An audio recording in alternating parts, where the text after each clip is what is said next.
Wow! Oh, man, and being just posterized, Russell Westbrook. You love the Philadelphia Eagles! Let me get a hell yeah! What's going on, guys? Welcome to another edition of Party on Broad. It is Dives, Mr. Crockpot on Twitter. Today, we're getting flyered up. We are talking about Tyson's number 6 Flyers prospect in the farm system, 21-year-old German Rubstov. We're going to review his season in 2019-2020. We're going to talk about his strengths, his weaknesses, and whether or not he maybe projects on the Flyers roster next year and beyond. How you doing, Tyson? I'm doing all right. Hanging in there. Me too, man. Me too. Let's talk about the 22nd overall pick in the Flyers 2016 NHL draft. This guy was supposed to have a breakout season.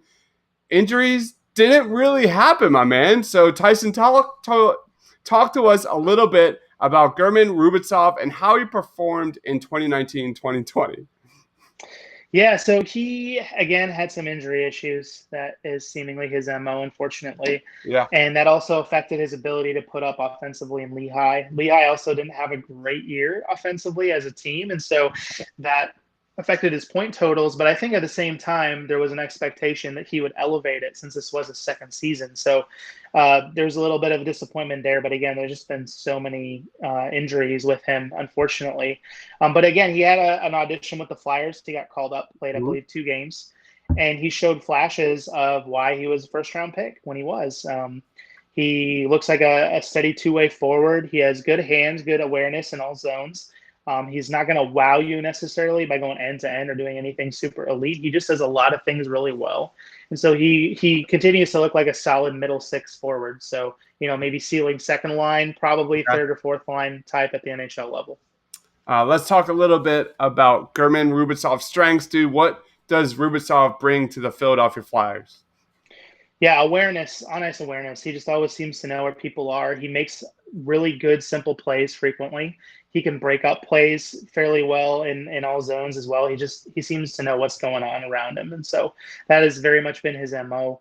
In terms of his great hands, everything is just pretty good. Like when you look at across the board, he's pretty solid overall in most things. And so I think the biggest question has just been, which is since the Flyers drafted him, what is his ceiling? Exactly. And so the tools are there, but what is his ceiling? And so, yeah, we can get into that in terms of weaknesses. Let's do it, man. Let's flip it. Let's talk about weaknesses. Tyson, what are some of the main areas of improvement we want to see from Rubstov? Yeah, I mean, right now it's offensive upside. When he transitioned from Russia to the Quebec League, his first year was not great offensively in the Quebec League, and then you kind of were hoping that maybe it was just the North American game transition, and you're trying to give him a little bit of a pass there. You still see the skill set, okay. And then, eventually transitioning to Lehigh, same thing last year. You're like, wow, it's a transition year. He had injuries. And then this year, you're kind of getting to the point where you're like, how much longer is this going to be the same story, right? Yeah. When it gets to hit about year 3, in my mind, with the prospect, especially with a combination of injuries and low offense, it's very rare that by year 4 or 5 and then in an organization, and he's going to suddenly be like, oh, he's going to put up, a point per game in Lehigh next year. So, I mean, maybe it's possible, but I think he's kind of being groomed to settle into that middle 6 role. So third line, fourth line. And I think the bummer is when I saw him get drafted, I was decently high on him because I see the tools that he could have a higher offensive ceiling. So again, I like to see him shoot more. I like to see him be more aggressive in front of the net. I'd like to see him take chances sometimes instead of dumping with the puck in the corner. I'd like to see him try to build out more of a cycle game and utilize those skill sets that he has more than he does. So I think that's where the improvement would lie. I think the Flyers aren't super upset because usually in younger players like that, you're a little bit, more concerned about defense, but that's a concern right now. So that may put him in the lineup sooner rather than later, but I think they would like it to see a little bit more upside from him, especially from a first rounder. Let's talk about the lineup, man. Let's talk about 2020 projection, his outlook. And do you see this guy playing for the Philadelphia Flyers in 2020? I think he could. I think he may be a depth piece, as in I don't know that he makes it right out of camp, but he'll maybe a first call up. But depending on how they go in free agency, it's going to be really weird free agency this year. No one really knows what's going to happen. Depending what the Flyers do and what their cap situation ends up being like, they may need players like him on entry levels that are skilled to jump in. So if that's the case, he'll jump in. If they go the veteran route and have the money, then he'll likely jump back into Lehigh in the hopes that he can maybe find his offensive game and not have as many injury woes and jump in the lineup later on. So either way, he's going to be a call at minimum. You'll see him in a Flyers jersey next year at some point. Cool. Yeah, this is a guy that I could see the Flyers banking on, like hoping that this guy kind of flips the switch, can stay healthy, and maybe be, thrown into some sort of consolidation trade for a really, really good player. He's 21 years old. The Flyers have a ton of young talent coming up in that pipeline. What are your thoughts on that? Could this guy be potential trade bait in the future? I think so. It depends on how other teams value him. Like, I think for me, when I value him as a prospect, if we were to redo that draft, he'd be a second or third rounder, not a first in terms of value.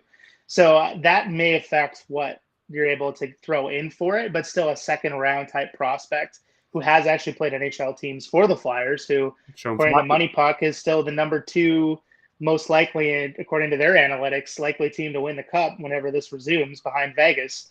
So, yeah, I mean, there's a chance they could throw him in. I think it depends again on developmental this year. If they decide to kind of wait a little bit and do more of a deadline thing the following season, that might work best, so they can up his value. Because I think more than anything, his value is decently low for what it could be in his projection.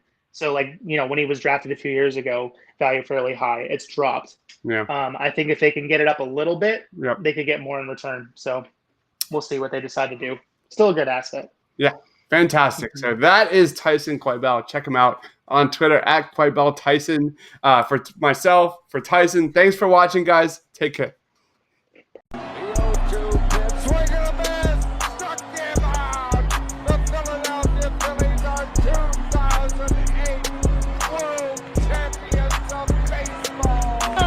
Sixers win it!